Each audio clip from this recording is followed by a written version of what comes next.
네, 말씀 같이 보시겠습니다. 사도행전 20장 우리 17절부터 24절 말씀 보겠습니다.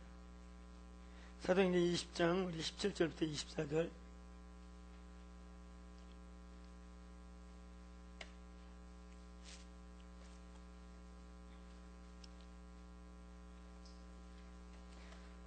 우리 다 찾으셨는 줄로 믿고 우리 한 절 한 절 교독하시고 24절을 합독하시겠습니다. 사도행전 20장 우리 17절부터 24절 우리 한 절 한 절 교독하시고 끝절 24절을 합독하시겠습니다. 바울이 밀레도에서 사람을 에베소로 보내어 교회 장로들을 청하니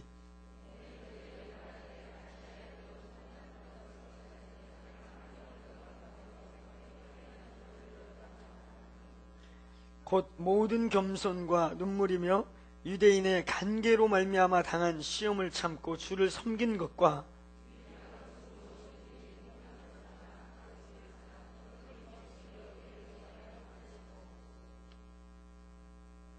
보라, 이제 나는 성령에 매여 예루살렘으로 가는데 거기서 무슨 일을 당할지 알지 못하노라.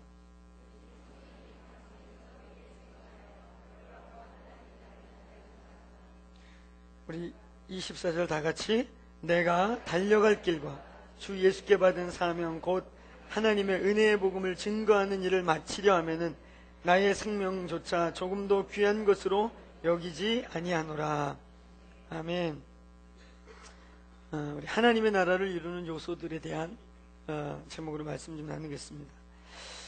우리가 길을 찾아가거나 어떤 목표점을 설정해 놓고 목표점으로 도달하기 위해 우리가 거길 걸어가는데 세 종류의 성향의 사람들이 있습니다. 첫 번째 종류의 사람들은 경험주의자입니다. 이 사람들은 아무리 지름길이 있다 그러고 아무리 좋은 길이 있다 그래도 내가 경험했던 거, 내가 갔던 길, 그리고 내가 분명히 경험했던 것 내지는 누군가 분명히 내가 해봤다니까, 내가 가봤다니까 그 말을 찰떡같이 믿고 중요시 여기는 것이. 그래서 이 사람들은 어떤 면에서는 굉장히 안전주의자들입니다. 경험해보지 않은 일, 남들이 경험해보고 제시해주는 길이 아니면 잘 선택하지 않아요. 그래서 이 사람들이 하는 일은 확실할 수 있고 안전할 수 있지만 이분들의 특징은 이 발전성이 없을 수가 있어요. 너무 이렇게 지나치게 안전주의다 보니까 새로운 것을 도전한다든지 새로운 길을 가는 부분에 굉장히 어렵고 결단하기가 힘들고 더뎌요. 그래서 이 사람들은 철저하게 자기의 경험을 중심으로 움직이는, 가봤던 길을 가고 갔던 길을 가고. 그 다음에 두 번째 종류의 사람들은요, 편의주의적인 사람입니다. 이 사람들의 관심은 빠른 길에 있어요. 빠른 길, 지름길. 그래서 지름길을 찾는 데 관심이 많고 빠른 것. 그러다 보니까 이분들은요, 때로는 편법도 빠른 길이라고 생각해서 선택하는 수가 있어요. 근데 이렇게 선택하는 사람들이 끝이 안 좋습니다. 빠른 길이라고 선택하고 빨리 간다고 선택했지만 많은 경우에 꼬이는 경우가 많아요. 그래서 이 편의주의자들은 그냥 어떤 편의에 따라 지나치게 목적지향적인 것처럼 보이면서 때로는 편법도 또 수단 방법도 가리지 않는 그런 성향을 갖고 있어요. 그 다음에 이제 세 번째 사람이 좀 고지식한 사람들인데 합리주의적인 사람입니다.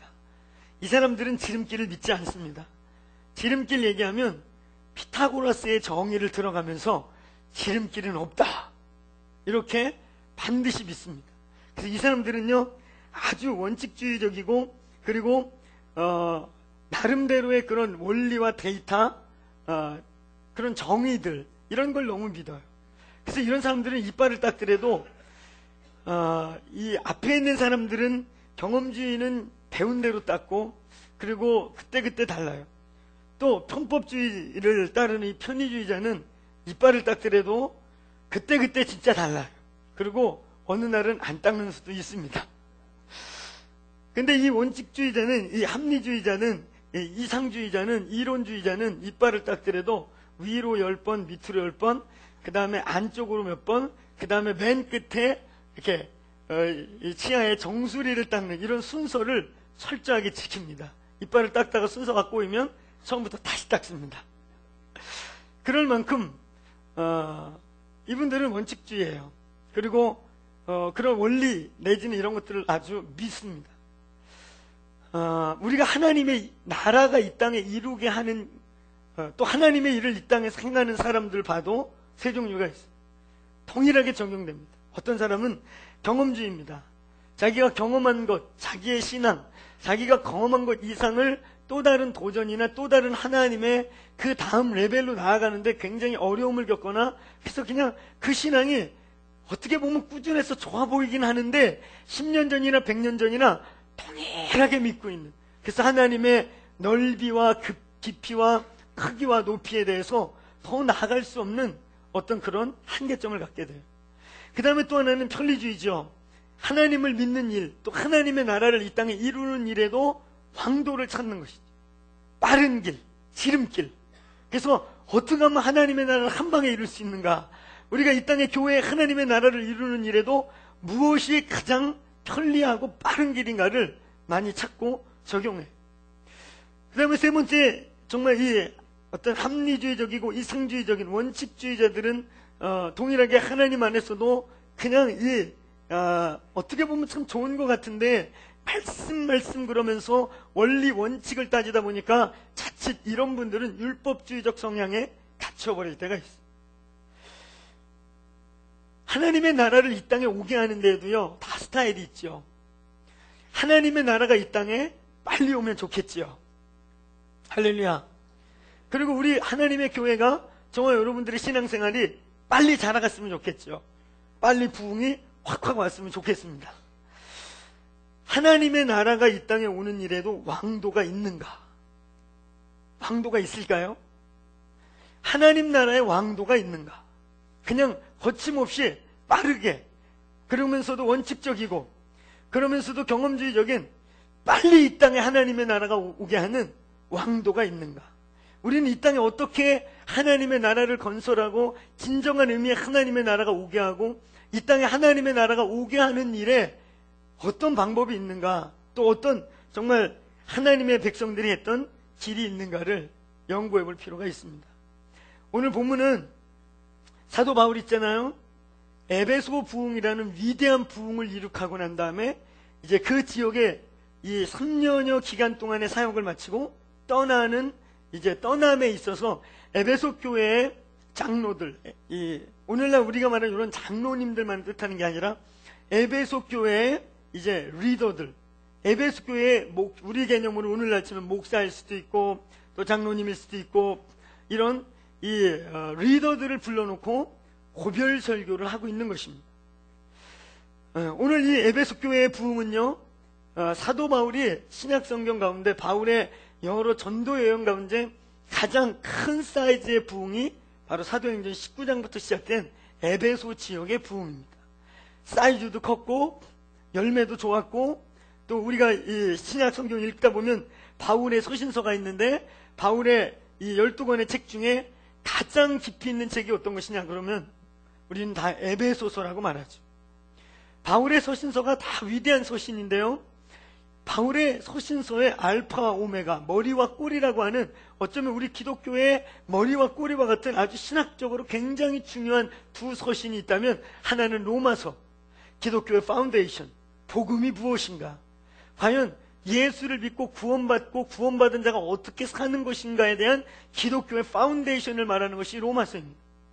그 다음에 이 에베소서는 바울 서신서의 모든 것의 총정리와 같은 신자의 지위, 또 교회의 위치, 그리스도인들의 풍성함과 기업, 그런 이 총체적인 교회론과 그 교회 속에 있는 교회의 능력과 풍성함이라는 주제의 이 종합적인 바울 서신서의 가장 깊이 있는 책이 에베소서. 에베소서를 보면 장수로는 6장밖에 안 되고요, 이 책으로 보면 이렇게 2장, 3장 반 넘어가다가 말아버려요. 그럼에도 불구하고 우리 기독교 역사 속에 위대한 성경의 교사들, 위대한 말씀의 스승들이 기록했던 책들을 보면 그 책의 볼륨에 비해 가장 두꺼운 큰 볼륨의 책들이 나온 책이 뭐냐 그러면 에베소서지. 저는 가끔가다 이 마틴 로이드 존스의 에베소서 강해를 읽다 보면 이 에베소서는 진짜 이렇게 책으로는 2장 반, 그리고 장수로는 이 6장까지 6장밖에 없음에도 불구하고 이렇게 두꺼운 강해집이 이만큼 나온 걸 볼 때 이 어떤 학자가 그런 얘기를 하세요. 오늘날 사도 바울이 다시 이 땅에 오시면 마틴 로이드 존스의 에베소서 강해집을 보고 그렇게 말할 것이래요. 내가 이렇게 어렵게 말했나? 내가 이렇게 복잡하게 많은 말을 했나? 할 정도로 그 짧은 책에서 위대한 성경의 교사들이 풀어내는 볼륨은 엄청난 것이. 이런 어쩌면 신약 성경 안에서 가장 깊이가 있고 가장 이 성경의 기독교 진리의 또 교회의 부르심과 정체성, 또 성도의 권위와 능력이라는 또 영적 전쟁이라는 엄청난 주제들을 다루고 있는 에베소서를 받을 수 있을 만큼의 깊이가 있었던 교회. 그 에베소 지역의 부흥이 바로 사도행전 19장 20장의 내용입니다. 우리가 잘 알듯이 바울이 막 어느 정도로 능력이 나타났는가? 바울이요, 정말 바울의 손수건을 갖다가 병자에게 얹고 바울의 손수건을 갖다 주면 귀신이 떠나가는 역사가 일어났어요. 그뿐입니까? 이 에베소 지역에 얼마나 이 총체적인 트랜스포메이션이 일어났냐면, 에베소 지역에 오늘날로 치면 중들, 또 무당들, 이런 모든 우상 숭배하는 자들이 예수께 와서 항복하고 그 우상 숭배하는 그 도구들을 불로 태웠는데 그 성경에는 은 5만어치다. 그걸 오늘날 이제 이 돈으로 환수하면 약 15억 정도에 가까이 되는 엄청난 이 금은보화들을 이 우상에 썼던 이 금 바른 거, 은 바른 거, 금붙이 이것들을 불에 태운 것이 은 5만어치나 되는 엄청난 부흥이 그 지역에 있었어요. 그러니까 우상 숭배자들도 예수께 와서 복종하는. 그런데요, 이 에베소 교회가 만약에 그런 능력만, 위대한 능력만 엄청나게 나타났다면 아마 에베소 교회가 교회사의 3번째 교회가 되지 못했을 거예요. 순간에 사라져버리는 교회가 됐을 것입니다. 근데 이 엄청난 능력과 기적이 나타났을 뿐만 아니라 사도 바울이 이 에베소 지역에서 머물러서 있잖아요. 2년에서 3년 정도를 아침나절로 말씀을 강론하여, 그러니까 이 에베소 교회는 오늘날 우리가 표현하는 사도적 교회의 아주 전형적인 모델입니다. 제자도가 있는, 소위 지성과 영성이 겸비되어 있는, 말씀 위에 철저하게 가르쳐지고 말씀이 그 사도 중에 대사도, 사도 중에 말씀에 가장 깊이가 있는 대사도 바울이 2, 3년 동안을 밤낮으로 아침나절로 맘먹고 강론하고 밥 먹고 강론해서 제자들을 훈련시켰던 말씀이 있는 영적인 깊은 말씀의 계시가 있는 공동체. 그런가 하면 말씀이 그냥 말로만 끝나버리고 말씀이 그냥 가르침으로만 끝나버렸으면 아마 이론으로 원리로 끝나서 한 시대에 사라져버리는 하나의 변론이 되고 말았을 것입니다. 그러나 그곳에 바울이 가르친 말씀에 합당한 능력이 나타나서 죽은 자가 살아나고 예수 그리스도의 복음이 진리라고 선포하면 진리로 나타나고, 그런 능력과 말씀, 말씀과 말씀의 실체, 말씀의 실체이신 예수 그리스도에 대한 선포와 선포로서 선포되어진 예수 그리스도께서 능력으로 나타나는 이런 교회로 세워진 것입니다. 저는 저희 교회가 그런 교회가 되기를 축원합니다. 아멘. 말씀에서 손을 얹은 즉 나음을 얻으리라 하고, 말씀에서 너희가 합당히 행하여 복을 받으리라 하면 복을 받고, 말씀에서 오늘 우리에게 주신 약속이 있다면 약속을 붙잡으면 그 약속이 실제로 우리의 삶 가운데 능력으로 현실로 나타나는 일을 기대하시길 축원합니다. 말씀이 살아있는 걸 믿으세요? 말씀이 그냥 로고스, 기록된 문서로 끝나느냐, 말씀이 레마, 또 레마를 지면 퓨뉴마, 말씀이 영이 되느냐는 우리의 믿음에 달려있는 것입니다. 저희 교회가 하나님을 기대하시기를 축원합니다. 살아계신 하나님을 기대하시기를 축원합니다. 이 바울이 이 에베소 지역에서 엄청난 하나님의 나라를 이루었어요. 소위 성공했습니다.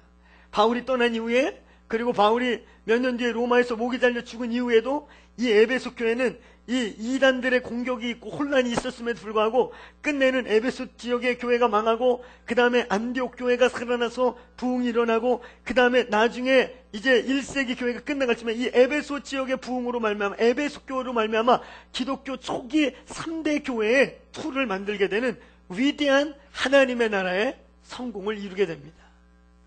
바울이 하나님의 나라를 이렇게 위대하게 이루고 이 에베소 지역, 어쩌면 이 에베소 지역은요 지금 터키가 있는 곳이죠. 많은 영적인 분들이요 사단의 위가 어디에 있는가, 사단의 자리가 어디에 있는가라고 말할 때 그 터키 땅 어딘가에 있다고 생각해요. 에덴 동산이 그 땅에 있었고, 소위 소아시아 지역에 이 소위 계시록의 7교회들이 지어 있는 이 터키를 중심으로 한 이 에베소 지역의 이 일대에 하나님 나라의 보고가 있고, 지금도 영적인 많은 유산들이 붙여 있는 그 땅. 이 에베소 지역에서 이 엄청나고 큰 부흥을 일으키고 큰 교회를 일으키고 이 하나님의 나라를 이룩했던, 하나님의 나라가 이 에베소 지역에 강력하게 오게 했던 바울의 원리, 바울의 어떤 하나님의 나라를 이 땅에 세우게 됐던 바울의 하나님 나라를 세우는 재료들이 무엇인가? 오늘 본문은요 바울이 그것을 회고하는 것입니다. 바울이 이제 에베소 교회를 떠나면서 에베소 교회 목회자들에게, 에베소 교회의 리더들에게, 장로들에게, 감독들에게 이제 말씀을 의탁하고 부탁하면서 자기가 떠나면서 이제 내가 어떻게 이 에베소 지역에서 하나님의 나라를 승리했는가, 내가 어떻게 이 땅에 하나님의 나라가 오게 하였는가, 오늘 바울이 말하는 하나님의 나라가 이 땅에 오게 하는 요소들. 오늘 18절을 먼저 보면요 바울의 회고가 나옵니다. 이제 장로들을 17절 다 청하여 불렀어요. 그들이 오매 그들에게 말하되 아시아에 들어온 첫날부터 지금까지 내가 항상 여러분 가운데서 어떻게 행하였는지를 여러분도 아는 바니.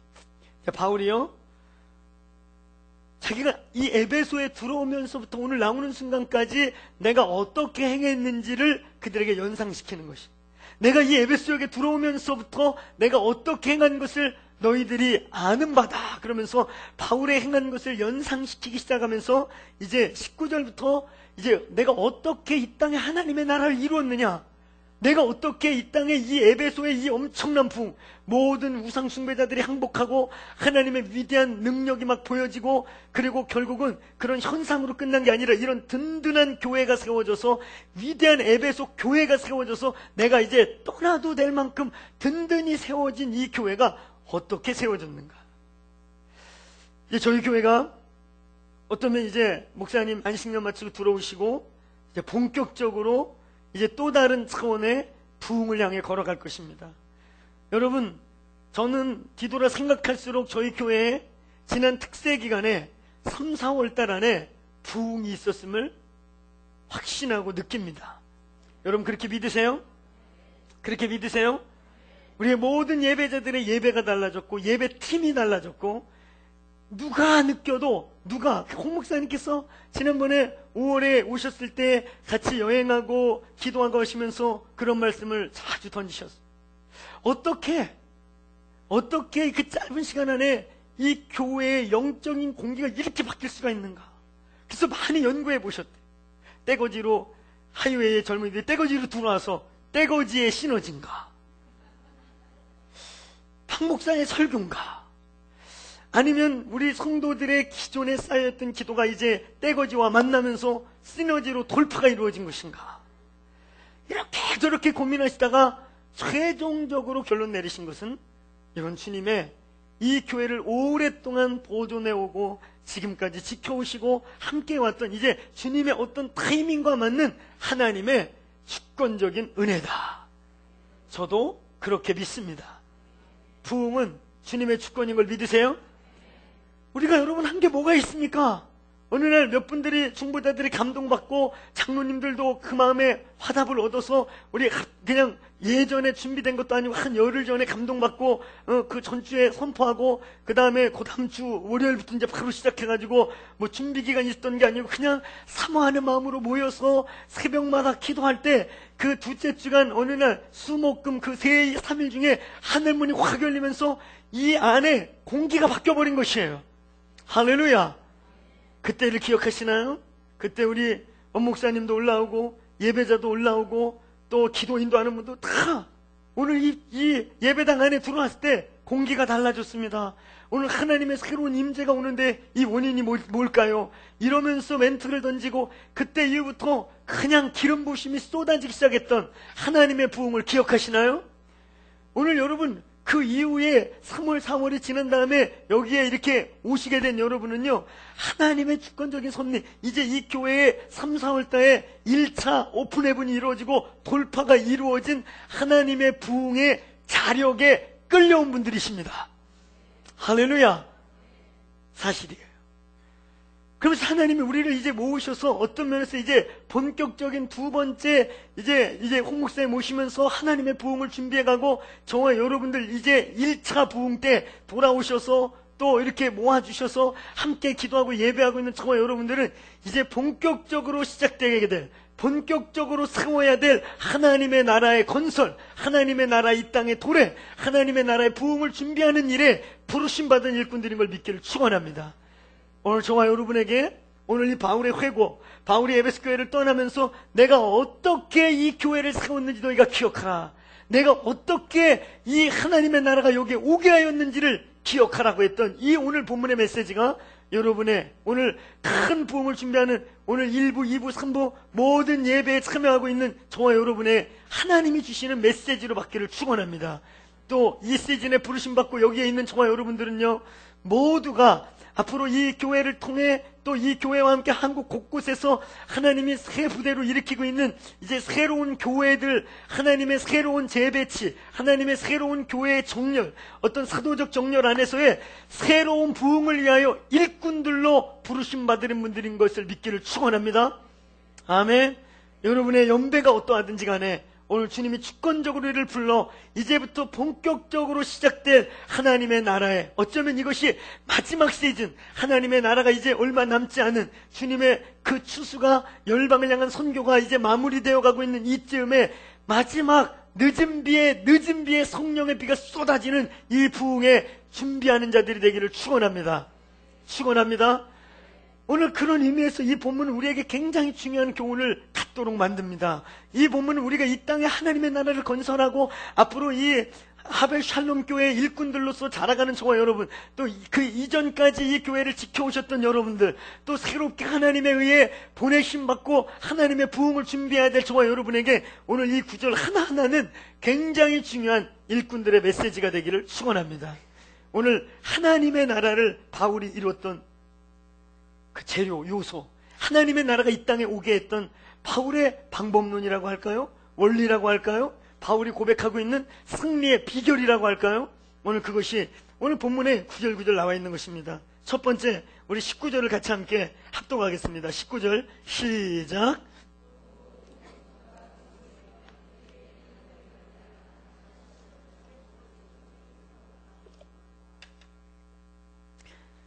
오늘 바울이 장로들과 리더들을 다 모아놓고 내가 첫날부터 지금까지 했던 일을 너희가 아는 바라, 이렇게 말하면서 마치 이제 사도 바울을 보내는 입장에서 좋았던 일, 슬펐던 일, 어려웠던 일, 2년 3년 동안 있으면서 바울을 떠나보내면서 18절에 첫날부터 지금까지의 일을 리더들 머릿속에 막 회상합니다. 이때 이제 바울이 정리해 주는 것입니다. 내가 이 에베소 지역을 떠나고 에베소 지역을 떠나서 이제 나는 또 다른 나의 길을 갈 것이지만 너희가 기억하라. 어떻게 이 에베소 교회의 부흥과 에베소 교회가 위대한 하나님의 교회로 나라로서 세워지게 되었는가? 그 첫 번째 재료가 무엇인지, 에베소 교회를 이 땅에 세웠던 첫 번째 요소가 무엇인지 기억하라. 그것이 19절입니다. 모든 겸손, 눈물, 간계들로 말미암아 어려운 시험들이 당했지만 그럼에도 불구하고 주를 바라보고 주를 섬긴 일. 이걸 그냥 종합해서 말하면요, 자기 부인적 신앙입니다. 하나님의 나라가 이 땅에 오는 것들, 우리는 자꾸 왕도를 찾으려고 해. 지름길이 있는가? 뭔가 그냥 막 여러분, 죽은 자가 막 벌떡 일어나면 불신자들이 막 돌아올 것 같지요. 그래서 죽은 자는 막 살리는 일을 우리가 사모하기도 해요. 그런데 누가복음 16장에 분명히 말씀에 그 부자와 나사로의 비유 속에 부자가 뭐라고 말합니까? 아버지 아브라함이요, 저 나사로 좀 보내서 내 혀에 물 좀 찍어주세요. 그게 안 된다 그랬더니 진짜 소원을 얘기합니다. 아버지, 나사로를 보내서 우리 집에 남은 5 형제가 남아 있는데 이 5 형제에게 보내서 이 지옥에 오지 않도록 지옥이 있다는 걸 좀 전해주세요. 그랬더니 예수님이, 아버지 아브라함이 하나님이시죠. 뭐라고 말하세요? 죽은 자가 살아난다 할지라도 믿지 않는다. 믿는 것은 내가 그들에게 모세와 선지자들과 종들을 보냈으니 그들이 선포함을 통해 믿을 것이다. 하나님 우리에게 표적을 주는 것은요, 실제로 그 표적의 섬김을 받은 자들이 그 섬김으로 죽게 돌아오긴 해도 어떤 마음이 완악하고 강팍한 자들이요, 제가 사실 우리 가족 중에도 그런 사람을 보았어요. 물론 그분이 10년여 씨름 끝에 누군가가 10여 년을 그를 위해 오늘 밤과 같이 겸손과 눈물로 섬긴 끝에 죽게 돌아오긴 했습니다. 근데 이 양반이 강박하게 붙잡혀 있을 때는 있잖아요, 눈앞에서 기적이 일어나도 뭐라 그러는지 아세요? 우연이지, 우연. 심지어 자기 눈으로 못 본 건 할렐루야 영화 봤냐? 그래 나보고. 할렐루야 영화 보니까 박중훈 씨가 가짜 목사가 돼가지고 돈 주고 소위 이 사기꾼들을 사다가 박중훈 씨가 이러니까 눈 떠졌어요 막 이러고, 이런 사기극이 나오는 게 남아요. 그거 다 짜고 하는 거야, 짜고. 제가 얼마나 억장이 무너지든지, 예? 그걸 어떻게 하나, 이 인간을. 아니, 앞에서 병자가 일어나도 짜고 했다 그러고, 자기 눈으로 본 거는 우연이라 그러고, 그러면서 한다는 얘기가, 그것이 알고 싶다 보니까 뭐 무슨 요구하는 사람들도 그런 거 하더라? 이런 얘기나 했어요. 그 어둠에 붙잡히고 있잖아요? 그 영의 눈이 가려지니까요, 기적이 일어나도 믿지 못해요. 자기가 정말 주의 섬김을 받고 사랑을 받은 자들은 자기 몸에서 일어나서 그 섬김에 감사해서 때로는 교회에 나오다가 예수 믿는 사람들 제가 봤어요. 오늘 여러분, 하나님의 나라가 기적만으로만 일어나는 게 아닙니다. 그래서 여러분 보세요.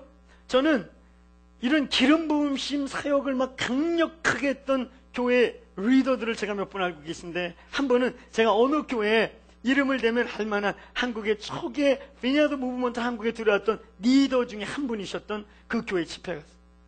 원래 그 교회 집회를 한 게 아니고 그 교회가 장소를 빌려줘가지고 제가 이 도시 변화 세미나를 몇몇 한국 교회 지도자들하고 함께 도시를 어떻게 트랜스포메이션化하는 것을 이렇게 이 패널 토의도 하고 세미나도 하고 심포지엄도 갖는 그런 시간을 갖게 되었어요. 그때 이제 그 담임 목사님이 집회를 갔다 오셨다가 그날 이제 마지막 시간 제가 메시지를 막 하고 있을 때, 마지막 메시지 하고 있을 때 이분이 이제 우연히 끝날 때쯤 들어오셔가지고 본인 2층에 서재에 앉아 계시는데 제 메시지가 귀에 들어오기 시작한 거예요. 사도적 교회론에 대해서 그때 이제 마무리 선포를 하고 있을 때 그게 귀에 들어오시. 그러고는 그분이 끝나자마자 2, 3일을 집회하고 거의 날을 새셨다고요. 얼굴이 막 피곤하게 했어요. 그럼에도 불구하고 저를 만나고 싶었던 것이, 만났습니다. 그분이 뭐라고 얘기하시냐면 이렇게 말씀하세요.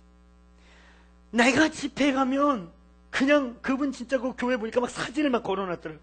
교통사고로 뼈가 막 다 이끌어진 사람을 기도로 성령의 감동에 따라 이렇게 문댔더니 뼈가 다 붙어버린 거예요. 우리 주님이 그렇게 할 수 있는 거 믿으세요? 지금도 그렇게 할 수 있는 거 믿으세요? 오늘 이 자리에 계신 우리 교회 한 집사님도 이제 그 투석을 해야 된다고 병원에서 진단 나오시고 투석 이제 막 하시려고 그러고 이제 투석 날짜 잡고 준비하시다가 저희가 함께 기도하고 난 뒤에요, 나와버렸어요. 할렐루야. 투석한다는 게 얼마나 힘든 일이에요. 몸도 힘들고 정말 힘들지만 인생 살아가는 것 자체가 힘들어요.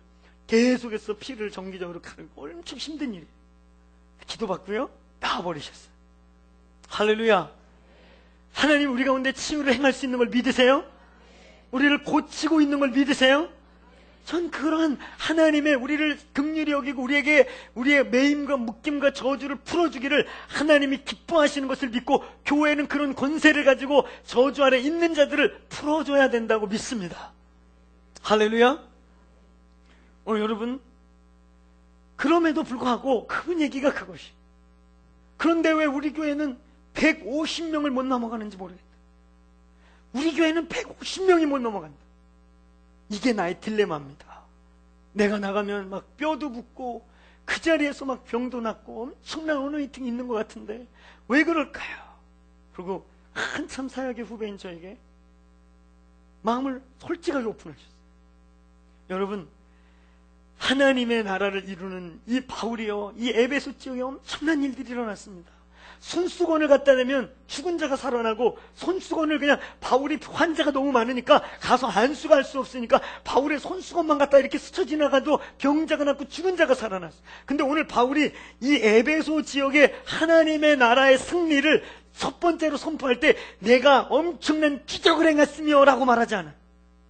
오늘 여러분, 제가 오늘 이 본문을 말한다고 기적을 갈망하지 않거나 소망하지 않는 것으로 오해하시진 말아주세요. 저는 계속해서 기도합니다. 제 손을 통해 죽은 자가 일어나고, 그 어둠과 질병과 이 병을 가졌다는 게 얼마나 고통입니까? 우리의 가까이 있는 자들에게 지병을 가진 자들이 있다는 게 얼마나 슬픈 일이고 마음 어려운 것이. 우리는 그들에게 의학이 할 수 없는 의학의 이상의 일을 하나님의 능력으로 행하기를 사모할 것입니다. 할렐루야. 나의 이웃과 나의 사랑하는 지체들이 의학이 해줄 수 없는 것 가운데 매여 있을 때 전능하신 하나님의 긍휼과 은혜와 능력으로 자유케 할 것입니다. 오늘 여러분, 그럼에도 불구하고 바울이 이 에베소 지역의 위대한 승리, 에베소 교회의 위대한 이 하나님의 교회가 세워진 일에 첫 번째 자기가 하나님의 나라를 그 땅에 이루게 한 요소를요, 오늘 뭐라 그래요? 모든 겸손과 눈물이며 자기로 말미암아 당한 시험을 참고 주를 섬긴 것이다. 자기 부인적 신앙이에요. 우리 교회가 앞으로 더 위대한 하나님의 나라로 세워지고 정말 21세기를 감당하고 수많은 죽어가는 영혼들을 살리고 잃어버린 영혼을 섬기기 원한다면 이 하나님의 나라를 이루었던 바울이 내가 엄청난 능력을 행해서 하나님의 나라를 이루었다라고 첫 번째로 말하지 않아요. 오늘 내가 이 에베소 교회라는 위대한 교회가 세워지기 위해 사실은 많이 울고 끊임없이 나를 부인하고 끊임없이 인내했고, 그리고 때로 나를 막 간괴하고 온갖 몸을 막 분리시키고, 그런 것 가운데도 끊임없이 인내하고 사랑함으로 내가 주를 섬겼다. 오늘 이 자기 부인적 삶 있잖아요. 이것이 하나님의 나라를 이루는 첫 번째 요소입니다. 믿습니까? 오늘 이 땅에 하나님의 나라가 임하고 이 교회에, 앞으로 이 교회가 이제 한국을 감당하고 열방을 섬기고 마지막 성령의 늦은 비를 담아서 우리만 누릴 것이 아니라 이것을 가지고 열방을 섬기고 많은 교회들에게 나누어 주기 위해 저와 여러분 그 일을 직접 감당해야 될 이 교회에 있어서 첫 번째 하나님의 나라의 요소가 뭔지 아세요? 오늘 이런 자기 부인적 제자도적 삶을 그 몸 안에 가진 일꾼들이 일어나게 되기를 축원합니다. 아멘. 오늘 지체들을 향해 울 수 있고, 우리 교회가 어떻게 여기까지 왔습니까? 앞으로 이 교회가 어떻게 거기까지 갈 수 있을 것 같습니까? 막 능력 막 나타나고 막 여기 도인들이 다 모이는 거야. 우리 교회 막 성령님 사모한다니까 전국의 도인들이 다 모이셔가지고 막 할렐루야 그리고 그래서 무슨 기도에만 하면 막 귀인 열전이야. 막 옛날에 제가 처음에 기도원이라는 곳을 처음 가봤을 때 얼마나 구경하는데 놀랍게 재밌었는지 몰라요. 제가 잊을 수 없는 한 아저씨가 저쪽 속에서 기도하는데 이래요. 그래서 처음에 무슨 염소 소리 같은 게 나가지고 이 뭔 소린가 이렇게 보니까 저쪽에도 이래가지고 그럼 뭐 하는 거냐고 나중에 물어봤더니 전파 잡는데요. 성령의 전파. 그래서 우리가 성령님 사모한다 그랬더니 막 이제 전국의 도인들이 한 도발하려고 여기저기 다 모여가지고 하는 사람 모이고, 그럼 이곳에 하나님의 나라가 올 것 같아요? 아니요. 하나님의 나라는 한 번도 그렇게 이루어진 적이 없어요. 오늘 예수께서 능력 시위를 통해 그냥 막 죽은 자를 뻘떡뻘떡 일으키고 해서 하나님의 나라가 왔어요? 아니요. 그가 십자가의 죽으심으로 이곳에 하나님의 나라가 온 것입니다. 그가 십자가를 지셨으므로 저와 여러분에게 구원이 온 것입니다. 아멘. 오늘 여러분, 하나님의 나라를 이 땅에 이루게 하는 요소, 저와 여러분의 가정에 하나님의 나라가 임하게 하는 요소, 어떤 요행이나 왕도를 바라지 마세요. 오늘 우리 중에 누군가가 바울처럼요, 모든 겸손과 모든 할 수 없는 눈물, 그 철부지 같은 철없는 성도들을 끌어안고 누군가 정말 잉태의 수고를 하고 해산의 고통을 누려가면서 겸손과 인내와 눈물로 그들 뒤에 서줬을 때, 오늘 여기 제가 있고 여러분이 있고 그 위에 하나님의 나라가 세워지는 것임을 믿기를 축원합니다. 오늘 하나님의 나라를 이루는 첫 번째 요소, 자기 부인적 성도들이요, 자기를 부인할 수 있는 깊이와 무게를 가진 하나님의 일꾼들, 이런 벽돌들, 이런 큰 묵직한 바위들이 교회의 반석같이 밑에 똑똑 받쳐줘야 그 위에 능력이 나타나든 무엇이 나타나든 그리스도의 나라가, 그리스도의 교회가 든든히 세워져 가는 것을 믿기를 축원합니다. 오늘 바울이 그렇게 많은 이 에베소 교회에서 능력을 행했고, 오죽하면 그 땅의 모든 우상 숭배자들이 자기의 우상 단지를 다 깨뜨려버리고 그 예수께 바울 앞에 무릎을 꿇었음에도 불구하고 그가 하나님의 나라, 얘들아 내가 첫날부터 지금까지 한 날을 기억하라 그러면서 첫 번째로 선포한 게 뭐예요? 모든 겸손, 모든 인내, 관계가 있었음에도 불구하고 원수 갚지 않고 싸우지 않고 주를 경외함으로 로드십 아래서 자기를 복종시켰던 자기 부인인 것입니다. 우리 교회에 그런 일꾼들이 많기를 축원합니다. 그런 금덩어리들이 이 교회에 많이 있기를 축원합니다. 아멘. 그것이 하나님의 나라를 이루는 첫 번째 요소입니다. 그것이 하나님 나라의 아비들이고, 그것들이 하나님 나라의 멘토들이고, 그것들이 하나님 나라를 흔들리지 않게, 고난이 와도 어떤 조건이 환경이 바뀌어도 흔들리지 않게 그리스도의 나라를 든든하게 하는 가장 중요한 요소라는 걸 믿기를 축원합니다. 두 번째, 우리 20절을 같이 읽겠습니다. 20절 시작.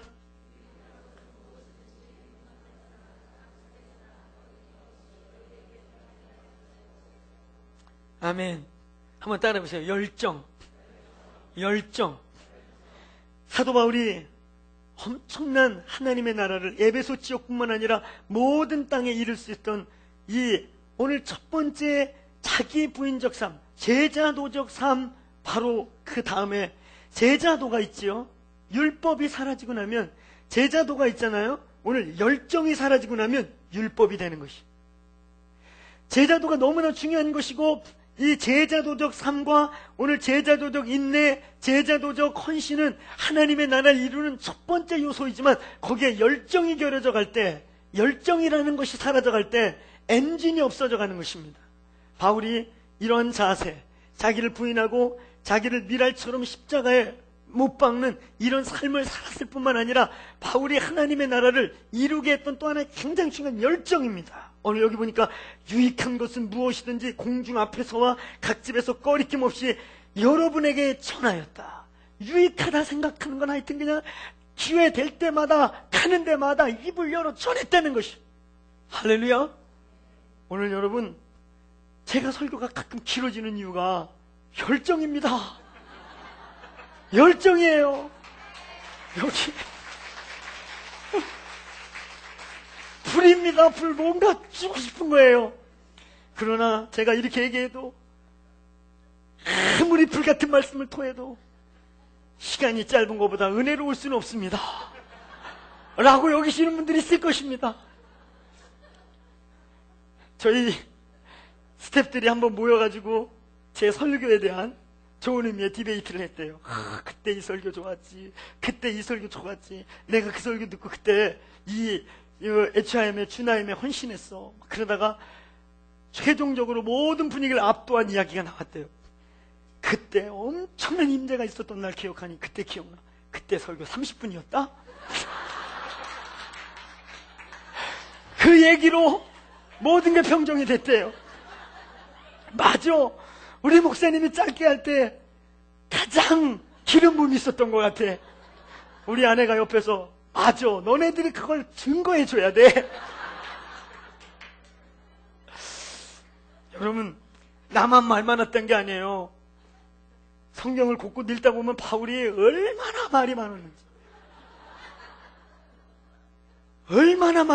사도행전 읽다 보니까 유도고라는 청년이 설교 듣다가 난간에서 떨어져서 목이 꺾어 죽었어요. 저는 이제까지 설교하다가 졸다가 떨어져서 죽은 사람 한 번도 없거든요. 바울이요, 저는 가끔 이렇게 웃기기라도 하지. 바울의 너무 진지하다. 그러니까 사람이 졸다가 떨어져 죽을 만해. 내가 바울 소식서 읽다 보면 그냥 읽어도 어려운데 이 설교를 바울이요 언변력이 없었어.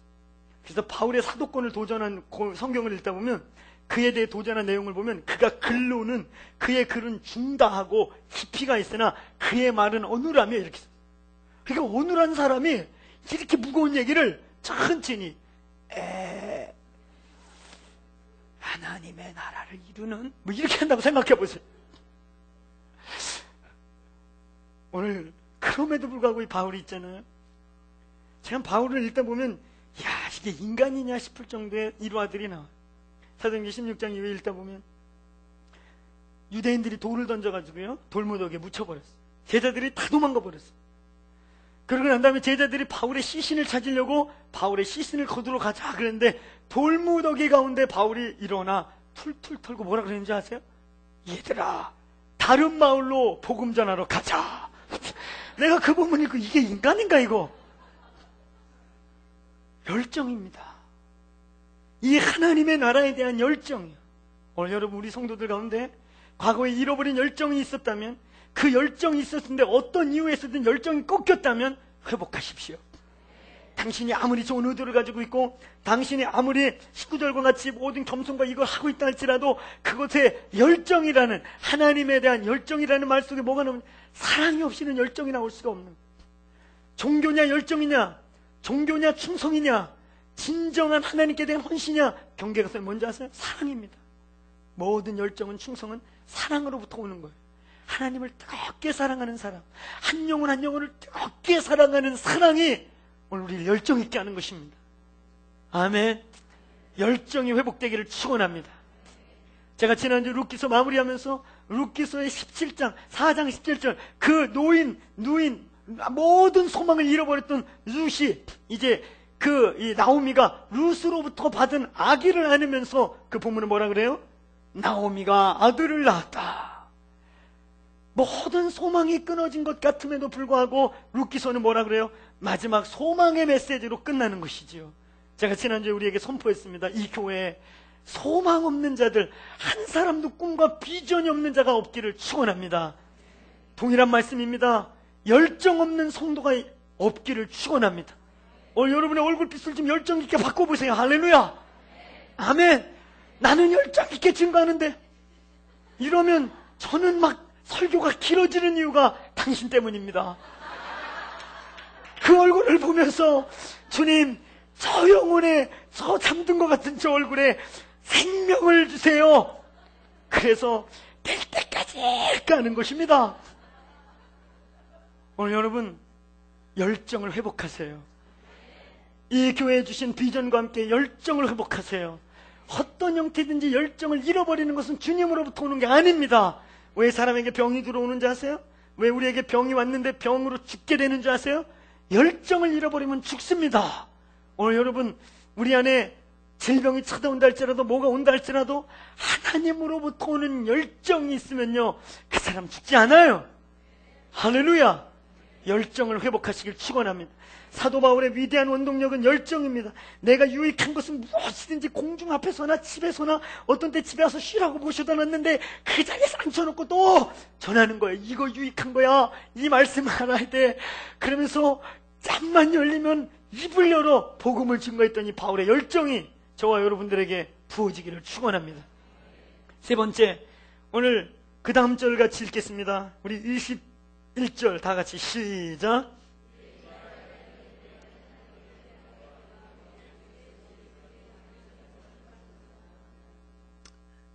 오늘 분명한 메시지, 분명한 진리. 여러분, 부흥하는 공동체, 성장하는 공동체 제가 많이 연구해 봤거든요. 복음주의든 그게 은사주의든 성령을 강조하는 곳이든 제자훈련을 강조하는 곳이든 혹은 사회 참여를 강조하는 어떤 기장계열의 기독교 장로교 계열의 그런 교단에 있든 성장하는 교회들의 특징에 가보면요 그 메시지에 분명한 복음이 있습니다. 할렐루야. 그 교회에 분명한 예수 그리스도의 십자가의 도가 있어요. 할렐루야. 제가 우리 최한 목사님 존경하고 그분이 성령의 사역을 마음껏 열어놓은 분임에도 불구하고 그분에 대한 안정감이 무엇인지 아세요? 그분의 메시지에는 분명한 십자가의 복음이 있어요. 할렐루야. 그분의 아버님이 가장 미국의 보수적인 교단, 침례교단의 아버님이기 때문에, 침례교단의 그런 출신의 아버님이기 때문에 그 영향이 왔는지 모르겠지만, 그분의 메시지에는요, 3박 4일 컨퍼런스 하면 첫날 혹은 둘째 날에는 반드시 십자가 복음을 증거하고 복음을 콜링하는 복음의 십자가의 능력을 신뢰하고 선포하는 능력이 있습니다. 여러분, 저희 교회에 분명한 복음이 있기를 축원합니다. 복음이 여러분의 신앙의 파운데이션이 되기를 축원합니다.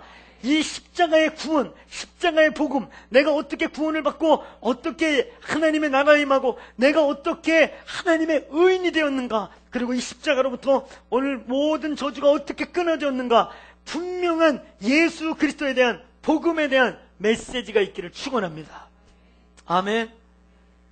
오늘 그 다음에 네 번째, 제가 5가지까지 얘기할 것입니다. 네 번째, 우리 22절과 23절을 함께 읽겠습니다. 시작.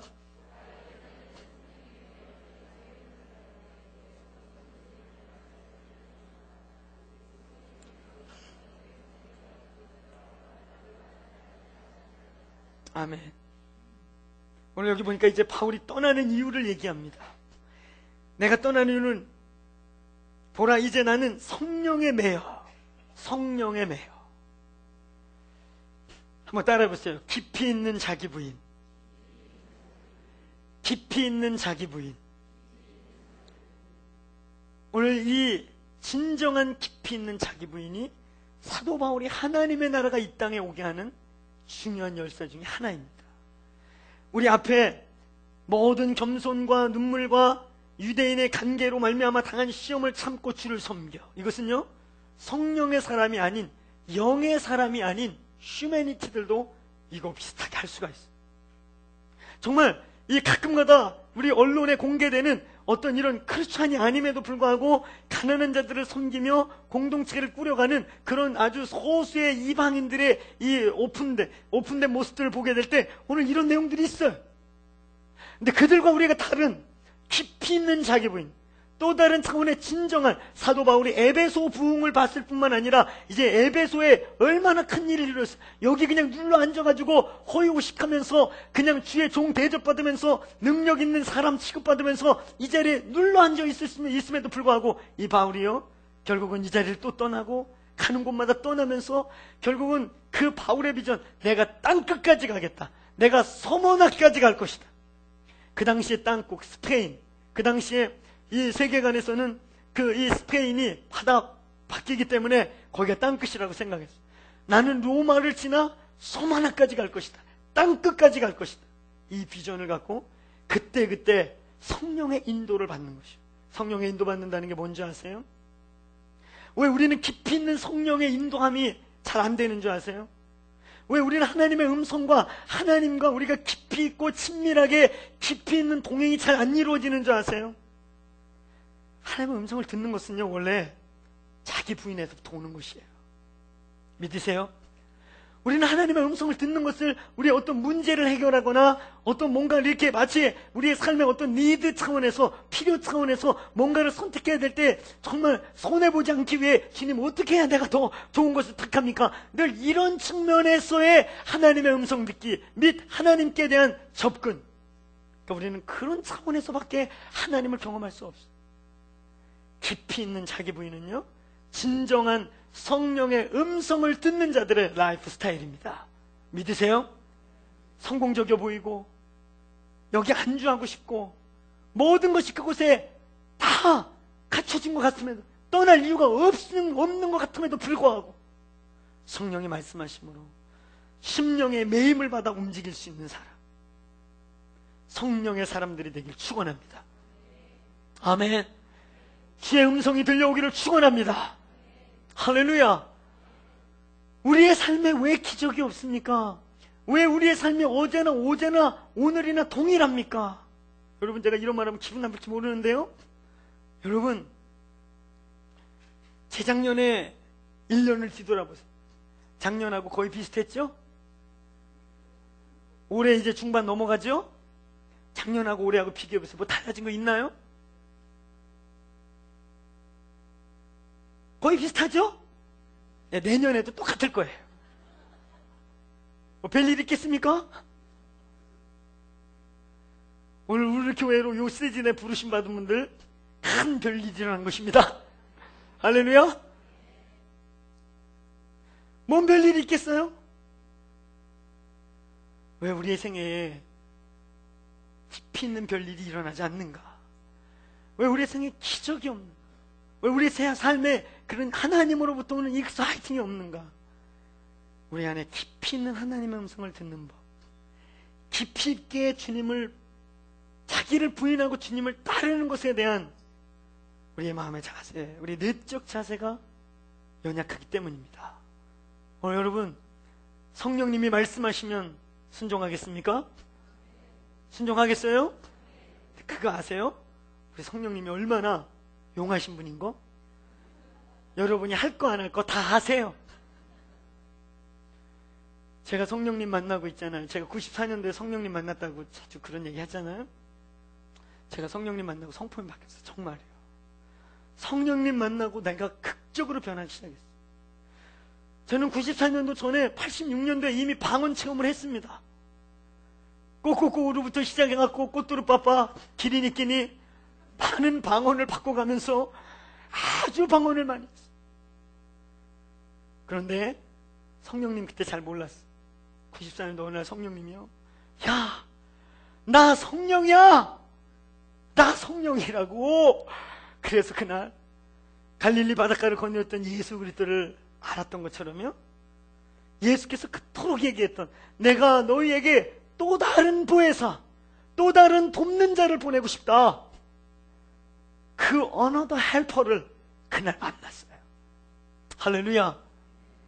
그 성령님과 동행이 시작되면서 제 삶에 놀라운 일들을 경험하게 되었습니다. 지금도 성령님에게 기대하고 있어요. 깊이 있는 자기 부인이란 오늘 여러분 성령님의 음성에 굴복하려고 하시는 겁니다. 근데 그분이요, 제가 요만큼 교제해보니까, 그분 제가 요만큼 알아보니까요, 얼마나 인격적이고 얼마나 젠틀한지 제 마음에 막 부담을, 그 인간적인 부담을 주지 않으세요. 할렐루야. 그러나 이제 제가 그렇게 기도해요. 주님, 이제는 제가 어린아이같이 내 입에 맞는 것만 구하지 않겠습니다. 주님, 말씀하세요. 종이 듣겠나이다. 여러분 안에 그런 마음이 있으세요?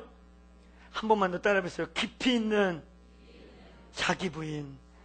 그것은 진정한 의미의 하나님의 음성에 나를 내려놓고, 오늘 모든 사람이 만류해.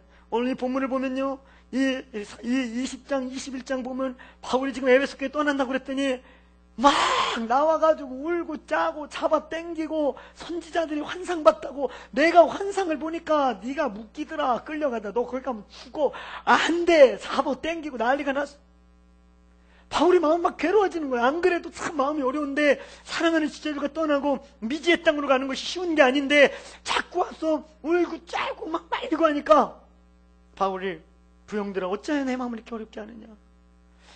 여러분, 선지자들이 본 거예요. 네가 그런 일 다. 그리고 실제로 이가 이제 예루살렘을 거쳐 로마로 가는 동안에 그런 일이 일어났어. 오늘 여러분요, 그럼에도 불구하고 오늘 성령이 내게 분명히 말씀하시고, 한번 따라해보세요. 심령에 매임을 받아 성령이 주시는 그 부담감 때문에 내가 순종한다. 할렐루야. 오늘 깊이 있는 자기 부인이 이루어지기를 축원합니다. 오늘 그리고 마지막 24절 읽고 마무리하겠습니다. 24절 시작.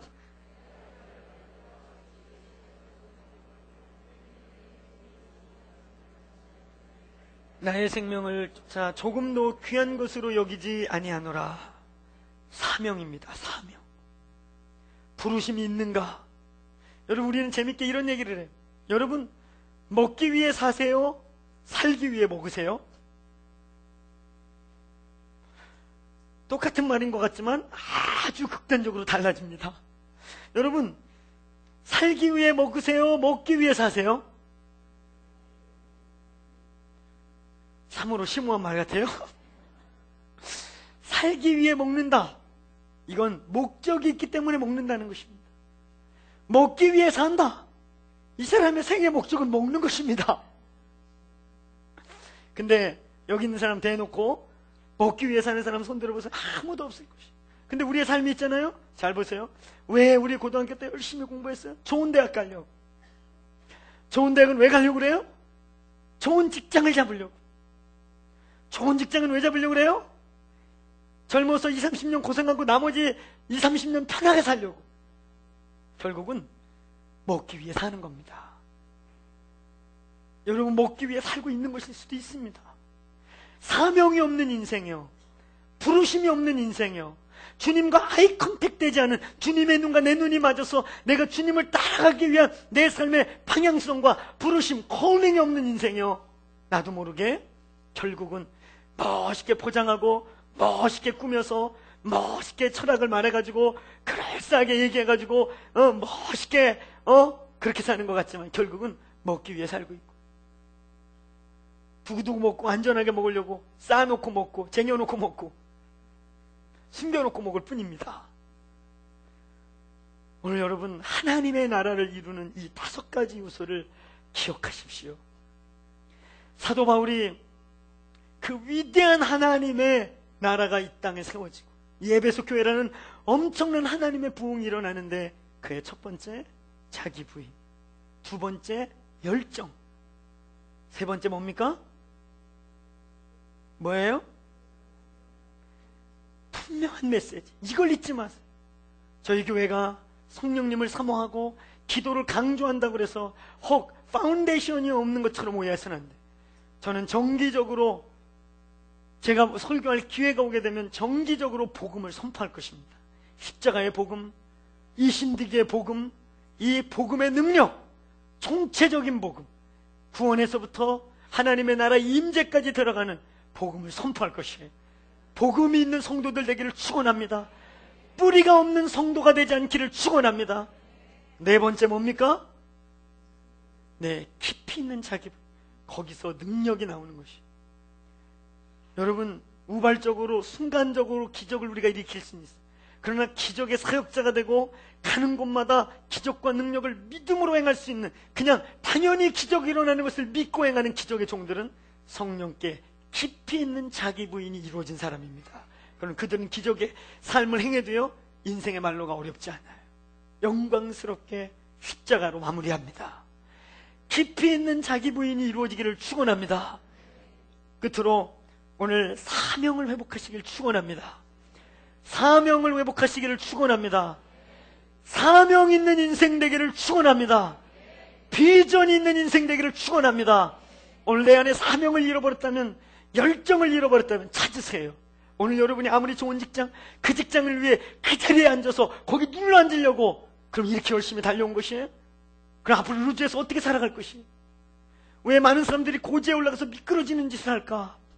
저는 몇 년 전에 한 미국의 상원의원이 마약에 맞다가, 이렇게 마약을 맞다가 무슨 개집 같은 구석에 쭈그리고 앉아서 마약 맞다가 기자들에게 찍혀가지고 언론에 공개된 것을 제가 오래전에 그걸 신문에서 한 축구통에서 보고 질문이 생겼어요.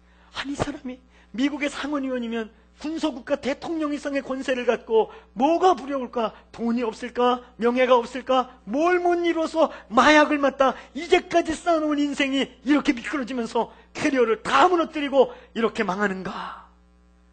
사명 없는 인생은요, 사명을 잃어버린 인생은요, 부르심을 놓쳐버린 인생은요, 그렇게 될 수가 있어요. 사명을 회복하는 성도들 되길 축원합니다. 여러분 통해 하나님의 나라가 오기를 원하십니까? 모든 눈물과 겸손을 회복하시길 축원합니다. 깊이 있는 자기 부인으로 나아가게 되기를 축원합니다. 그리고 사명, 부르심과 열정 안에서 하나님, 내가 여기에 있습니다. 저를 써주십시오. 내 안에 불이 꺼졌습니다. 불을 지펴 주시옵소서. 기도하는 성도들 되기 주의 이름으로 축원합니다. 아멘. 기도하겠습니다. 오늘 여러분 안에 잃어버린 것이 무엇인지 보십시오. 혹시 우리는 왕도를 찾고 있지 않았는가? 하나님의 나라가 빨리 오게 하는, 하나님의 나라가 요행처럼 빨리 오게 하는 어떤 왕도를 지금 기다리고 있지 않았는가? 오늘 주님 그런 왕도가 없음을 이 시간에 고백하겠습니다. 오늘 사도 바울이 왕도를 말하지 않고 지름길을 우리에게 주지 않고 모든 눈물과 겸손, 성령의 매임을 받아 나그네와 같이 자기의 자리를 떠나는 그러한 삶, 그리고 자기 안에 있는 그 열정과 사명 때문에 멈출 수 없는 그의 부르심의 삶. 오늘 주님, 내 안에 잃어버린 것들을 회복시켜 주옵소서. 오늘 이 시간 먼저 두 가지 같이 기도할 때, 첫 번째, 하나님이 이 교회에 모든 눈물과 겸손, 자기 부인과 깊이 있는 자기 부인으로 나아갈 수 있는 제자도의 기름 부으심이 임하게 하여 주옵소서. 제자도를 가진 일꾼들이 일어날지어다. 그 기도가 끝난 분들은요, 이 교회를 위해 뜨겁게 중보가 끝난 분들은 내 안에 잃어버린 열정을 붙잡고, 내 안에 잃어버린 사명을 붙잡고, 내 안에 잃어버린 그 제자도를 붙잡고 하나님 회복시켜 주옵소서. 주님, 내가 여기 있사오니 내 안에 열정을 찾게 하여 주시고 소망과 부르심을 받게 하여 주옵소서. 오늘 이 교회로 부르심 받은 여러분이요, 한 사람도 부르심이 없는 백성이 없기를 주의 이름으로 축원합니다. 이 시간 우리 두 손 들고 주여 한번 부르고, 주님, 내가 여기 있습니다. 나를 회복시켜 주옵소서. 이 교회가 하나님 이 땅을 섬기고 열방을 섬기기 위해 제자가 되게 하여 주옵소서. 주의 제자도 위에 사도적 제자도로 나아가게 하여 주옵소서. 오늘 우리 주여 한번 외치고 합심하여 두 손 들고 갈망하는 마음과 사모하는 마음과 회복을 사모하는 마음으로 합심하여 기도하겠습니다. 주여, 살아계신 하나님, 오늘 아버지, 이 아침에 기도하는 아버지 당신의 백성들 위해, 이 아침에 기도하는 하나님의 종들 위해 기름 부어 주옵소서. 하나님의 나라가, 하나님의 그 영광이 이 땅에 세워지기 위해 우리는 왕도를 찾고 지름길을 찾고 교행을 찾지 않기를 원합니다. 하나님 아버지, 우리 사도의 길, 오늘 이 교회 모든 분들과 모든 겸손과 모든 관계를 향한 인내와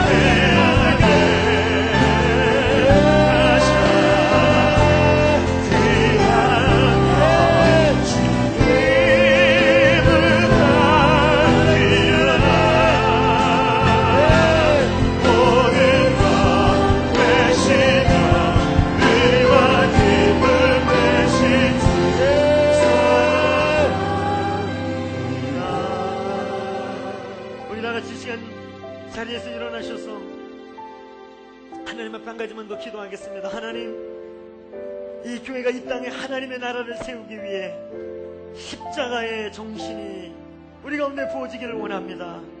예수께서 능력으로, 능력 시위로, 권능으로, 억압과 두려움과 그런 영광의 신비로 이 땅을 구원하지 않고 십자가에서 돌아가심으로, 십자가를 지심으로 우리를 살리신 것 같이 하나님, 오늘 저를 십자가의 삶으로 이끌어 주시옵소서. 이 교회에 정말 하나님의 나라가 세워지고, 하나님이 이 교회를 통해 이 땅에 하나님의 나라가 든든히 세워지기 위해 십자가의 도, 제자의 길, 오늘 십자가의 능력이 이 교회에 부어지게 하여 주옵소서.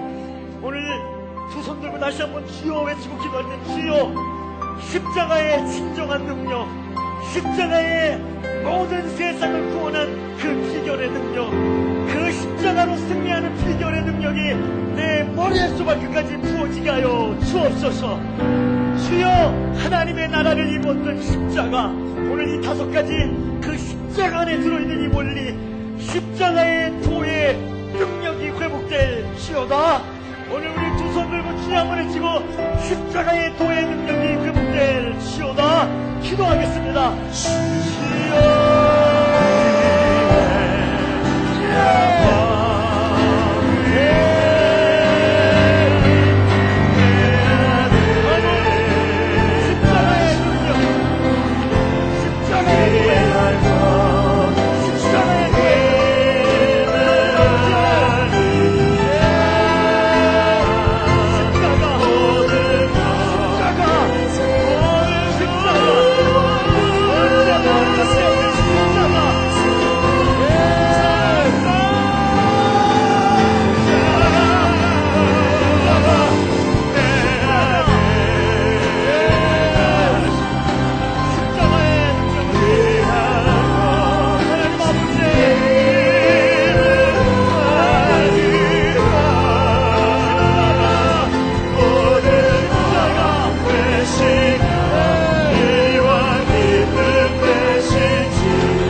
사도교회로 부르시고 이제 사도적 제자도로 나아가라고 말씀하십니다.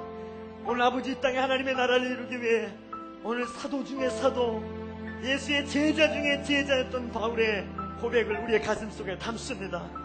오늘 예수께서 이 땅에 승리하신 것이 능력이 아니었고 어떤 기적이 아니었고 어떤 엄변술이 아니었고 십자가였던 것을 기억합니다. 오늘 이 교회에 십자가의 능력의 깊이와 넓이와 높이와 크기가 회복될지어다.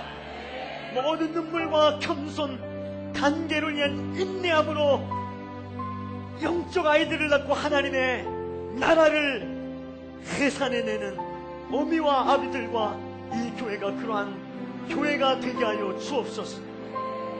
이제는 예수 그리스도의 은혜와 아버지 하나님 만극하신 사랑과 성령님의 교통하시고 역동하심이 오늘 이 여름에 각 부서에서 수고하고 애쓰며 누가 알아주든 알아주지 않든 땀을 흘리고 땀으로 옷을 적셔가며 주의 나라 오기를 사모하며 모든 겸손과 모든 눈물과 모든 인내로서 주의 나라를 건설해 가고 있는 당신의 종들과 오늘 그 하나님의 나라를 갈망하며 그 나라 속에 내가 여기에 있습니다라고 오늘 고백하는 두 손 들어 주께 고백하는 당신의 종들의 손끝과 머리와 그 영혼과 그들의 모든 삶 가운데 영원토록 함께 하시기를 축원하옵나이다.